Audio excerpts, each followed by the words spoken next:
Fala pessoal, tudo bem? Aparentemente agora as forças de segurança do mundo inteiro estão se mobilizando de uma forma mais estruturada em relação a ameaças de cibersegurança, inclusive com ações diretas contra grupos criminosos. Mas algumas dessas ações são um pouco polêmicas, como eu vou falar no programa de hoje. Meu nome é Renato Buiu, eu sou da Violink e esse aqui é o CT Cybersecurity, todos os sábados às 9 da manhã aqui no canal do CT, no YouTube. Se você não está inscrito, se inscreva aí no canal, ative as notificações no modo todas para receber toda a informação desse conteúdo maravilhoso que o pessoal do CT produz em todos os programas, né, nas várias áreas da segurança. Deixe aí suas críticas, comentários, sugestões, muito obrigado por todos que têm contribuído e vamos em frente. Bom, eu tenho falado aqui de vez em quando a gente vê a notícia, como o caso que teve recentemente do grupo Lapsus, que teve aquela grande ação coordenada contra os membros do grupo, então aparentemente inclusive conseguiram começar a prender aí os membros dessa gangue de hackers. E o que acontece? Isso está gerando assim um cenário mundial em que grupos, mesmo grupos pequenos, grupos semi-amadores, vamos dizer assim, até grupos profissionais com financiamento estatal, eles estão começando a ser caçados, aí, começando a ter um ataque um pouco mais estruturado dos grandes países, das grandes potências. E nesse sentido, os Estados Unidos criou essa semana, oficialmente, né, depois de algumas medidas executivas que o presidente Biden fez, essa semana eles criaram, inclusive, uma nova entidade, uma nova agência, mais para fins de, vamos dizer assim, de diplomacia externa no mundo da cibersegurança, algo equivalente ao que o FBI faz, só que agora para o mundo externo o FBI só trabalha dentro dos Estados Unidos, né? E aí o que acontece? Isso é um exemplo de uma ação um pouco mais estruturada estatal para evitar e para coibir o crime cibernético. E essa semana apareceram algumas notícias interessantes que eu vou compartilhar com vocês aqui, que tem a ver com ações desse tipo que, até por conta do efeito da guerra da Rússia e Ucrânia, os Estados Unidos estão tomando. Então, compartilhando com vocês aqui as notícias. Esse aqui é o primeiro post, apareceu no New York Times, né?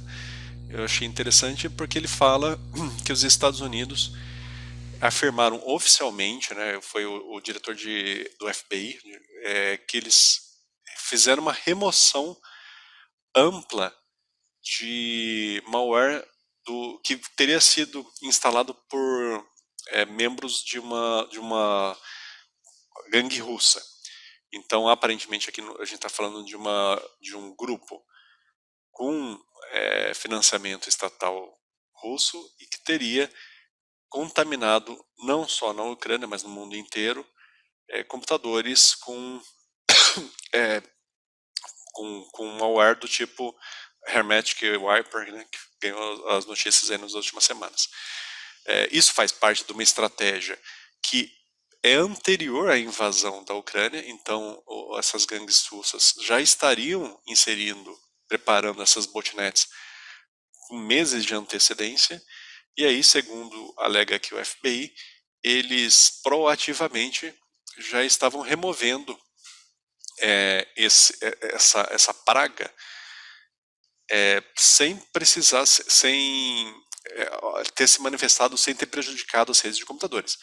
O que é um pouco estranho aqui nesse caso, e que gerou a polêmica dentro dos Estados Unidos, é o seguinte: o FBI ele tem certas premissas, certas prerrogativas, mas isso não inclui eles entrarem proativamente dentro de redes privadas, sejam pessoais, sejam corporativas, para fazer qualquer atividade que possa ser realizada sem uma ordem jurídica, sem uma ordem da Corte Suprema dos Estados Unidos que habilite fazer isso. E mesmo assim é um pouco questionável, porque os Estados Unidos têm esse peso das liberdades individuais muito forte. Então, em teoria, houve uma ação aqui dos Estados Unidos, não só dentro do seu território, mas dentro do território que gerou essa polêmica toda, em que o FBI teria, com uma autorização judicial, entre aspas, invadido, se conectado, entrado em redes de determinadas empresas e removido malware. em alguns casos, sem o conhecimento da empresa. Então, imagine você que você tem lá uma firma, uma empresa dentro dos Estados Unidos, no território americano, e aí você, sem saber, lógico, foi contaminado com um malware, com uma praga russa, e aí o governo americano, o FBI, uma agência pública de segurança, entra, invade a sua rede para limpar essa praga. É um tanto questionável. É lógico que a intenção ela é positiva, né, de fazer isso, mas a dúvida que fica aqui, que paira nesse tipo de assunto é se o FBI consegue fazer esse acesso para um fim, em teoria, bem intencionado, remover essa praga, o que o impediria de fazer essa invasão, esse acesso para atividades menos, vamos dizer assim, menos benéficas, né?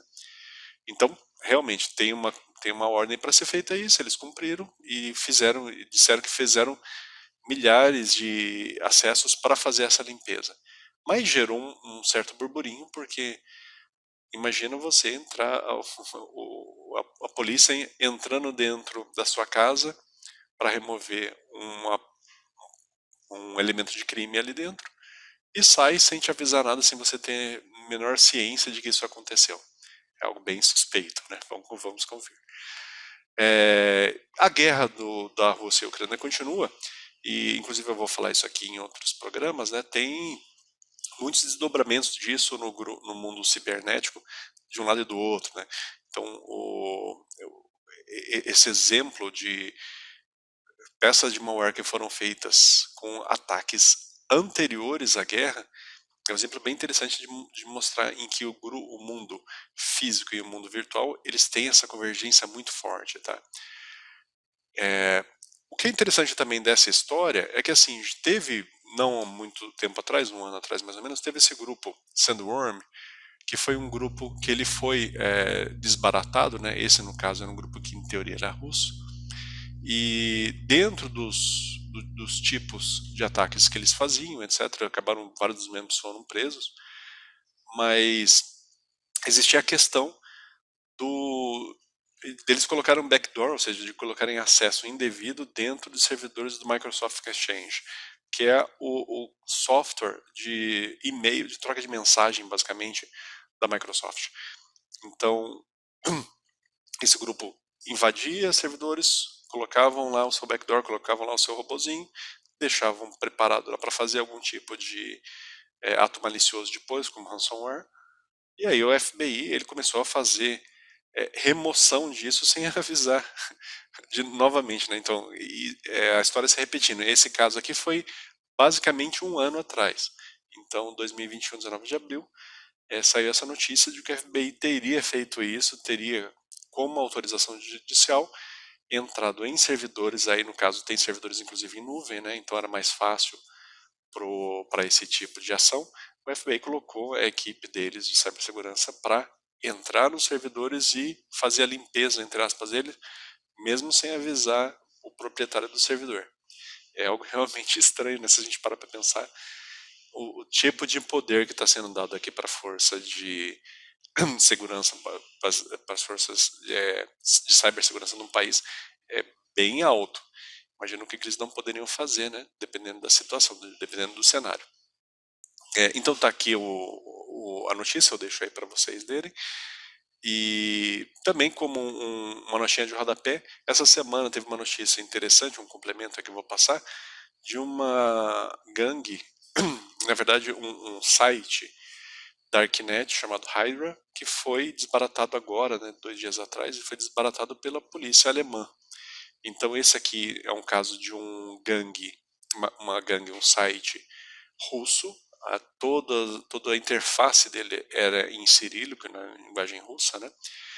E após um delator ter entrado em contato com a polícia alemã, os policiais entraram, conseguiram acesso aos servidores e derrubaram esse site. Eles conseguiram confiscar 23 milhões de euros nessa atividade em criptoativos. Então perceba que é um valor realmente muito alto, muito significativo.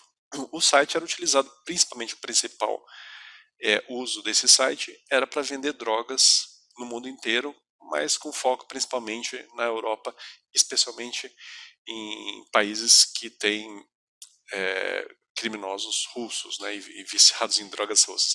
Então o site todo em russo, e aí através do site você podia ir lá escolher, eu quero cocaína do Peru, selecionava, eles enviavam pelo correio para você, com avaliações, exatamente como um site de vendas fidedigno de qualquer um que a gente usa, como a Amazon, por exemplo. Então imagina, você entra lá e compra suas drogas e eles entregam para você pelo correio. Então, depois de apoio dos Estados Unidos, de Interpol, de vários países, a polícia alemã que foi lá e realmente desbaratou essa gangue. E agora, quem tenta acessar o site vê a informação lá em alemão e em inglês, dizendo que o site e os ativos criminosos que essa gangue tinha foram removidos, não estão mais acessíveis. O que é interessante nesse caso aqui é mencionar que outros casos parecidos no passado também foram retirados por conta da polícia, inclusive FBI, né? Então um caso famoso foi a Silk Road, né? Que foi removido. Mas teve alguns casos que aconteceram em que o próprio dono ou a própria gangue responsável pelo site tirou o site de circulação. Em um caso recente teve o UNCC, que era um site que vendia cartões de crédito, né, para você fazer fraudes, para você fazer roubar cartão de crédito de vítimas. E aí o proprietário simplesmente removeu o site do ar dizendo que tinha problemas de saúde. Mas tem vários outros casos que saíram e que o fato deles terem sido removidos configura algo que aparentemente é um golpe nos bandidos. O próprio bandido está dando golpe nos seus clientes e nos seus adversários. Então o que eles fizeram? Eles tiram do ar, não devolvem o dinheiro, ficam com as criptomoedas, aí, os bitcoins dos seus parceiros, das suas vítimas, né, dos seus clientes, entre aspas, e desaparecem sob o anonimato que o criminoso tem nesse tipo de mundo. Então, mais uma vez, fica aqui o alerta para todo mundo: não se envolvam com criminosos virtuais, não existe almoço grátis, não existe grande promoção assim na internet. Quem é um bandido nesse mundo, muito provavelmente ou é um bandido no mundo real, ou tem parceiros que são criminosos no mundo real.